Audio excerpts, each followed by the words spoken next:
is that you and I can love Bishop T.D. Jakes and at the same time say what the hell we think or call out a wrong thing. You're falling in it to be swept out of it. God is not going to change the situation because you're getting ready to move. Nudge your neighbor and say, I'm getting ready to move. It don't matter what you do with it. It don't matter that you don't like me. It don't matter that you don't appreciate me. The voice of T.D. Jakes abruptly halted in the middle of his speech on November 24, 2024, as he slumped. 2.3 million people watched in horror as his eyes rolled back and his skin became gray. The physician's discovery of the cause, however, was the true shock.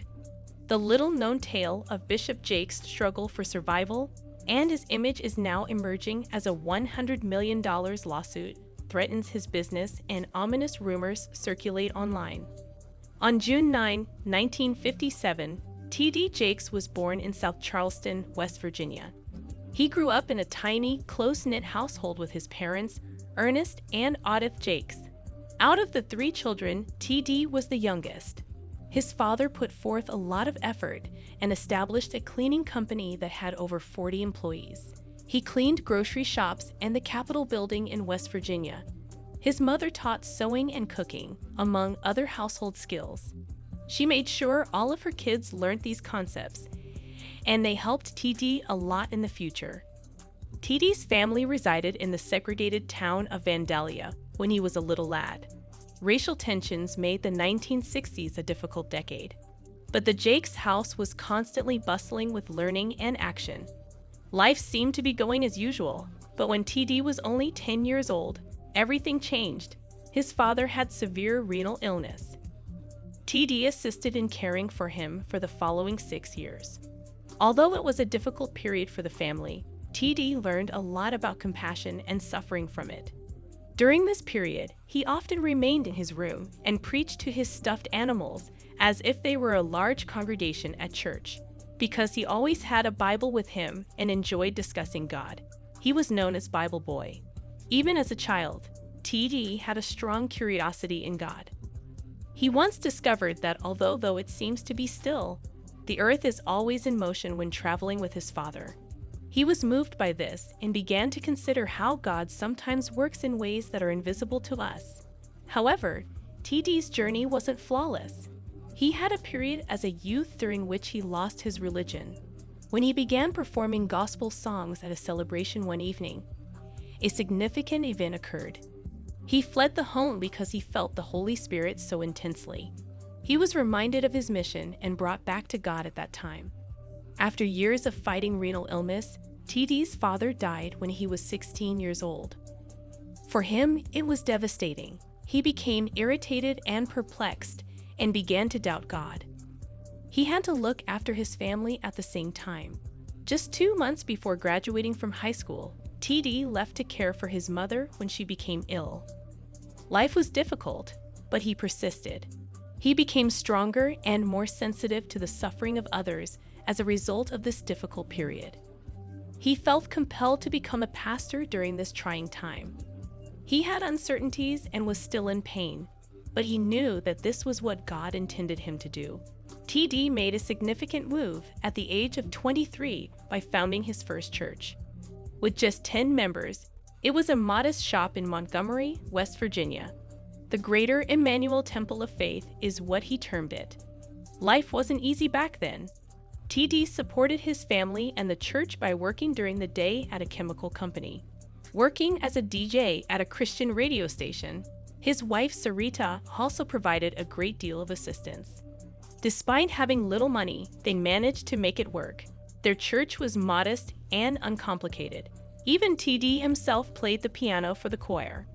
He used to joke that they may have had 40 people on Easter Sunday if they included pregnant ladies and the dead. Despite the small size of the church, T.D. had a unique style of preaching that resonated with listeners. He offered people hope by discussing issues that individuals face in real life. As the church gradually expanded, T.D. hosted his first conference in 1983. Even though there were just 80 attendees, it marked the beginning of something far larger. His inspiring words of hope and healing would eventually reach thousands of people, particularly ladies in need of support. Bishop T.D. Jakes made a significant move in 1996. With just 50 families from his little congregation in West Virginia, he relocated to Dallas, Texas. He hosted the Potter's House's first service in a leased space on July 28. Even though there were just 300 attendees, it marked the start of something enormous. The church required a larger location since 5,000 people were attending in only 6 months. Jakes paid $3.2 million for a 28-acre property in December. It was formerly owned by another preacher, but the Potter's House presently resides there. It was an amazing first service. Every seat was occupied, and more than 8,000 people gathered, standing in overflow areas. Everyone was impacted by Jakes' stirring sermons and message of hope. The church was expanding so quickly by 1999 that a new sanctuary was constructed. It cost $45 million and was enormous, spanning 191,000 square feet. It could accommodate 8,000 people when it debuted in July 2000. Amazingly, the church only needed 4 years to pay off the loan. The Potter's House was more than simply a church. It was a global movement that transformed lives. The Potter's House has incredible expansion. The church had 10,000 members by the end of 1997. There were 20,000 2 years later. Because so many people wanted to come, they began hosting 3 Sunday sessions in 2000. More than 23,000 individuals arrived every week. People of many colors and backgrounds were drawn to the church, reflecting Dallas's diversity. With over 30,000 members by 2005, it was among the biggest churches in the United States. There was more to the Potter's House. It established campuses in additional locations, including as Denver and Fort Worth. In 2010, the church transmitted its service to several places on New Year's Eve, reaching more than 40,000 people in a single night.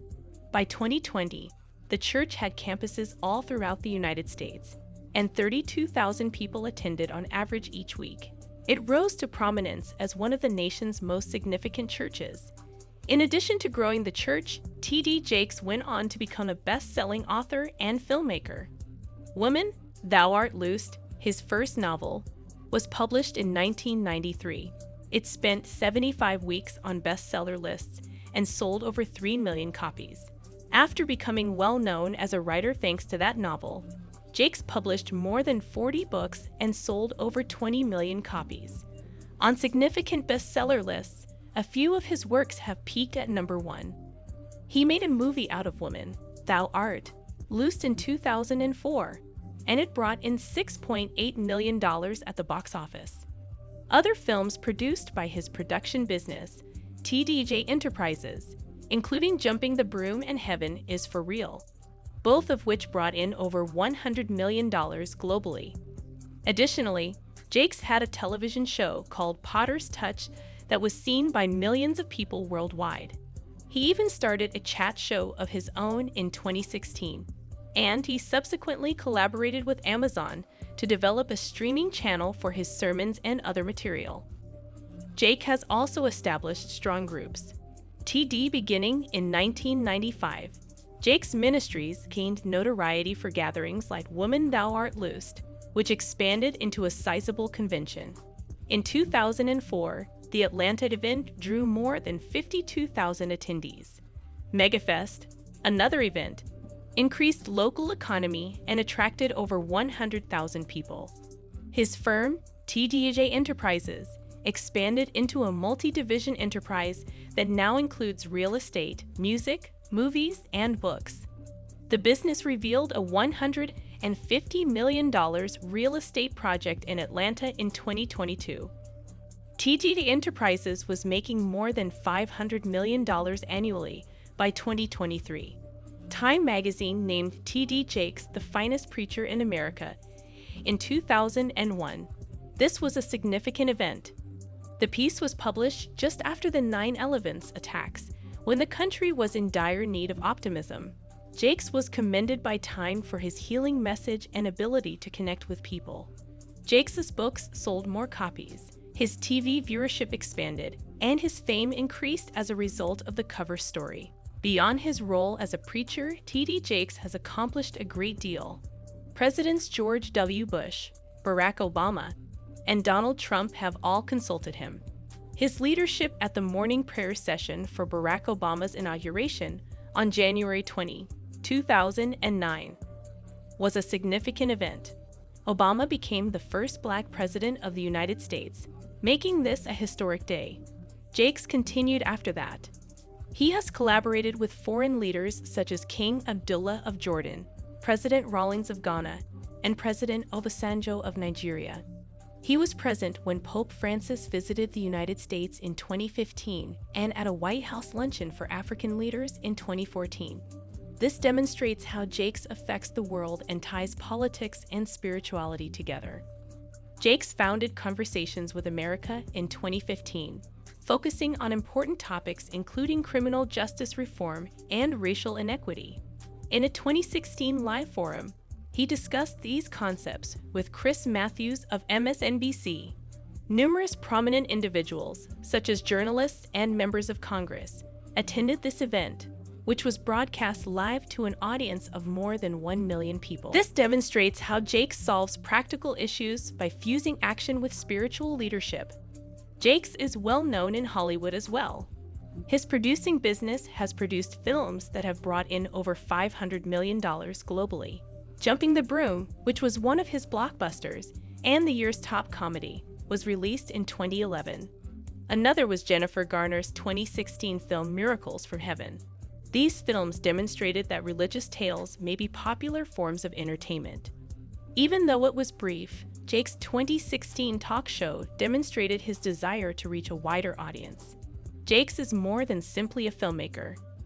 He concentrates that he founded the T in 2020 with the goal of raising $100 million. Then in 2023, he teamed up with $1 billion in funding for $9 million to 16 groups by early 2024. Housing and job training are provided by the individuals to build family-friendly houses. In order to motivate people, he also conducts leadership events and produces books like his best-selling book, Crushing. Thousands of people attend his International Leadership Summit to get knowledge about leadership and business. For years, T.D. Jakes has been embroiled in discussions over his beliefs on the Trinity. In the late 1990s, he began to draw criticism for referring to the Father, Son, and Holy Spirit as manifestations rather than individuals. This led some theologians to infer that he subscribed to modalism, which holds that God is not three separate individuals, but rather merely one person manifesting in three different ways. When Jakes went to the Elephant Room Conference in 2012, the issue erupted. He was directly questioned about his convictions by pastors Mark Driscoll and James MacDonald. Jakes' statement, "One God, three persons," seemed to support conventional wisdom. Then, using a biblical concept, he said that he favored manifestations and disliked the word individuals. People were perplexed by this. Critics were offended when his church's website continued to use the phrase manifestations. Some assumed he was only trying to escape criticism, while others felt he was attempting to modify his opinions. In 2016, a theologian said that Jake continued to employ language that left people wondering about his true beliefs. As a result, he is still questioned by many conservative Christians. Traditional churches have also criticized Jakes for his teachings and style of preaching. His affiliation with the Word of Faith movement, which many feel propagates erroneous ideas, is a significant problem. Jakes reportedly told viewers at a Trinity Broadcasting Network fundraiser in 2001 that donating money would result in prosperity, excellent relationships, and riches. This message ran counter to the conventional Christian belief that giving is an act of faith rather than a means of receiving anything in return. Jakes made headlines in 2015 when he said that you will never be broke again if you obeyed God. This message about money, according to critics, is harmful and simplistic. Some claim that his sermons seem more like self-help than genuine preaching since they often combine Bible lessons with inspirational speech. He startled the audience in 2007 when he spoke in tongues during a live sermon without providing an explanation, which is against the Bible. Jakes has also been charged for failing to discuss sin and repentance adequately. He attacked white evangelicals in a 2019 interview for concentrating too much on abortion and same-sex marriage while ignoring social justice. Many conservative figures were offended by this and began disparaging him as a fake instructor. The prosperity gospel is another issue surrounding Jakes. Many people think he preaches that success and fortune come from obedience and faith. This criticism is exacerbated by his lifestyle. According to accounts from 2005, he donned fine outfits, drove expensive automobiles, and lived in a house worth $1.7 million, all of which detractors said went against Jesus' teachings on living modestly. Jakes said in one of his sermons that before one can achieve financial wealth, one must first achieve spiritual prosperity. Critics claim that this makes a false connection between spiritual maturation and money. According to a 2017 tweet from Jakes, you will never experience financial hardship again if you follow God. There have even been reports of churchgoers who donated all of their money to the ministry and then had financial difficulties. Although Jake claims he is not a prosperity preacher, his actions, such as launching a program to train 1,000 millionaires, raise doubts about his intentions. Although he claims that his teachings are meant to assist people escape poverty, many people think his preaching distorts the gospel and serves his own interests at the expense of his followers. Over the years, T.D. Jakes' opinions on LGBTQ+ topics have evolved significantly, drawing both acclaim and criticism. He used the term brokenness in the early 2000s to describe homosexuality and suggested that it may be brought on by abuse or poor parenting. However, in a 2015 interview, he shocked many by stating that every church and homosexual individual was unique and that the LGBT+ community and the Black church could coexist. This led some to believe that he was in favor of same-sex partnerships. Jake had to make it clear that he opposed same-sex marriage because of the intense criticism. He demonstrated a change in emphasis in 2021 when he attacked white evangelicals for concentrating too much on topics like same-sex marriage while neglecting racial justice and poverty. Jakes then said that conventional gender norms were out of date in a lecture from 2022. He didn't specifically address LGBT+ concerns, but this demonstrated his willingness to question conventional wisdom. These changes have caused conservatives to turn away from him, while progressives and LGBTQ+ proponents perceive him as growing more tolerant. The well-known Dallas pastor of the Potter's House, Bishop T.D. Jakes, was abruptly connected to a significant case involving music billionaire Diddy Combs. Record producer Rodney Lil Rod Jones sued Combs on March 25, 2024, alleging he had committed horrible atrocities. On page 47 of the complaint, there was an allegation that astonished everyone. It said that when his ex-girlfriend, Cassie Ventura, accused him of abuse, Combs intended to utilize his relationship with Bishop Jakes to improve his public image. Everyone was taken aback by this reference to Jakes, which sparked speculation about his connection with Combs. People began to speculate since the complaint didn't specify how Combs intended to implicate Jakes. Combs and Jakes have previously collaborated. Combs co-founded Revolt TV in 2021, and Jakes took his Kingdom Culture teachings to the network. Jakes went to Combs' lavish birthday celebration in 2022. People began to question if their connection was deeper than it seemed as a result of these incidents. According to the complaint, Combs believed Jakes could leverage his reputation as a well-liked preacher to help him avoid criticism from the public. Both the entertainment industry and the religious community were taken aback by this concept. When rumors began to circulate online in late 2023, the situation deteriorated. There was no evidence to support the assertions made in several blogs that Jakes had gone to Combs' private gatherings. However, Jakes' reputation suffered greater harm as a result of the rumors. Jakes first kept quiet about the accusations, which piqued people's interest. However, he did speak at last on April 15, 2024, in a Sunday sermon that was broadcast live to millions of people. He said that the charges were falsehoods intended to undermine his pastoral work.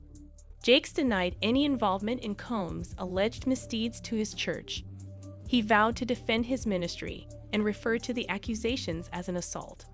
A few days later, on April 18th, Jakes sued Rodney Lil Rod Jones for defamation, claiming that Jones owed him $100 million. He said that the lawsuit's allegations were untrue and had seriously harmed his reputation.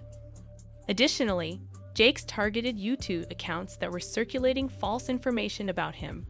He filed litigation on 22nd, 2024, asking YouTube to identify the people behind them and seeking $50 million from each channel.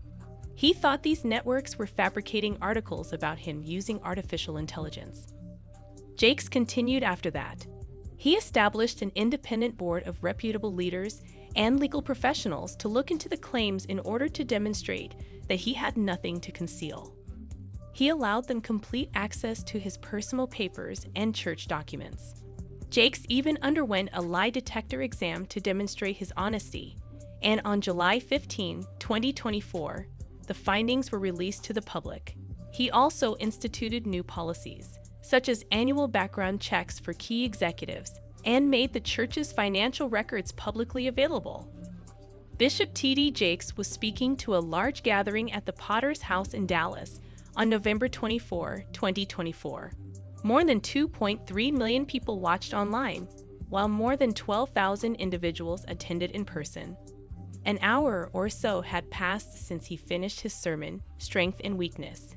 Then, at precisely 10:37 a.m., he spoke the words, "O Lord, my strength, my Redeemer, let them go in peace," and something startling occurred. He paused.